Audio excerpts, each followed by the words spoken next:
Next up, we have this is a pretty big movie. I'm pretty sure from the early 2000s, 2002. We have Ghost Ship, in which in which a salvage crew discovers a long lost passenger ship floating lifeless in a remote region of the Bay.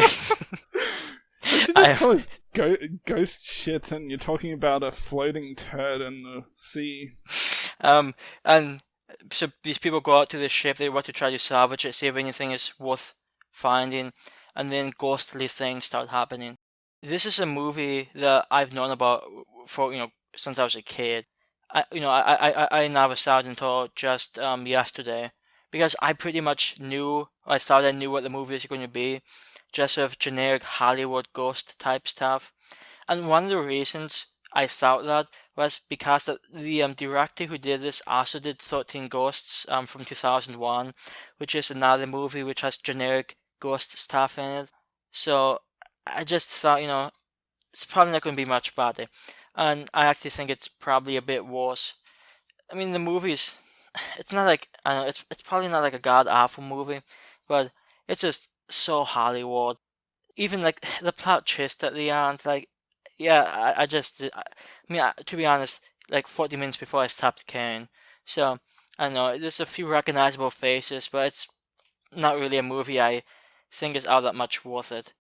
Yeah, for a long time I'd heard people talk about how scary this movie is, and um, I, I don't know, maybe they're just mainstream horror fans and not, they haven't seen much else of what's out there, but I think this movie, I mean, it doesn't suck, but it's not good. It's, like, the best scene is at the start, and I wouldn't even necessarily say it's a great scene, but obviously it's a decent scene.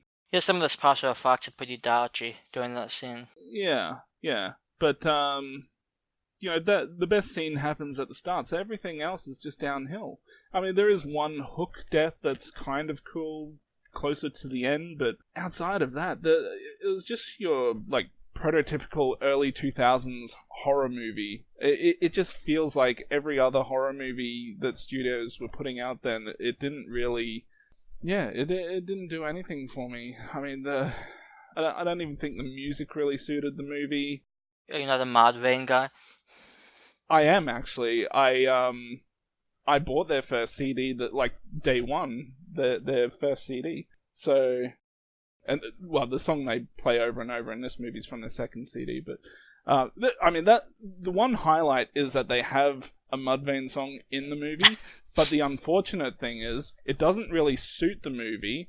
And the second thing is they butcher the shit out of the song because they've edited the song to go longer in certain places or be different in certain places, and so if you're actually a fan of Mudvayne, you probably like they're butchering this fucking song. So yeah, like I said, they can call this ghost shit for all I care. It's yeah, I didn't care about any of the characters. I could all fucking die for all I care. I mean, I kind of like Gabriel Byrne as an actor, but didn't really do anything for me in this movie. Yeah, one thing that sort of I didn't hate it, but toward the end of the movie, there's sort of like a mystery of what happened to the passengers of the ship, and the woman finally finds out via like a 2.5 minute flashback where she like sort of goes through the events, and it just seemed like it would have been more interesting had they found like a diary or something instead of like showing all of that. It's like some somewhat convoluted.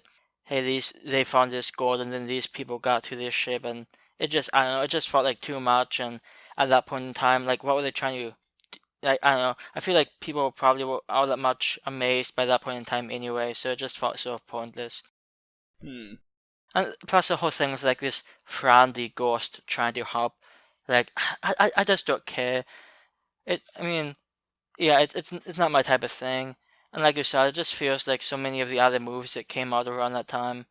And I don't really need that many generic ghost movies in my life. I will say though, the idea of having a movie, take place on like a deserted ship, it's a cool idea. It's just almost never been done right, in my opinion. It's been a while since I've seen that movie called Death Ship, but I also remember not really enjoying that much as I thought I would.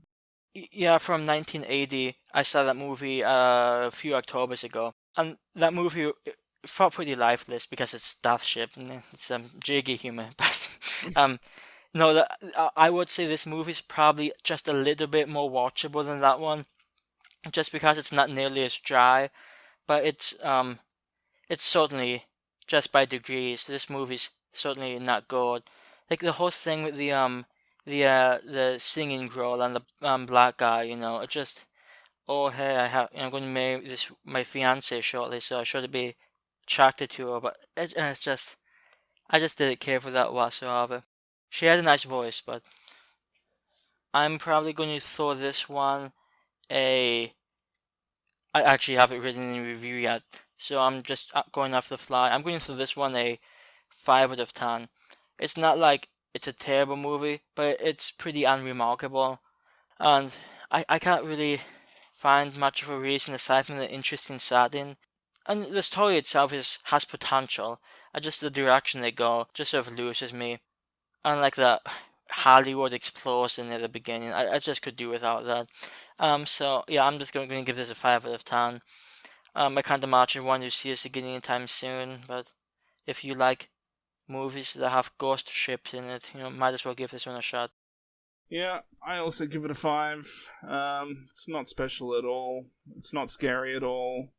Yeah, it's pretty generic Hollywood horror from its time period. Like I said, best scenes at the start, so everything else is pretty much downhill from that point.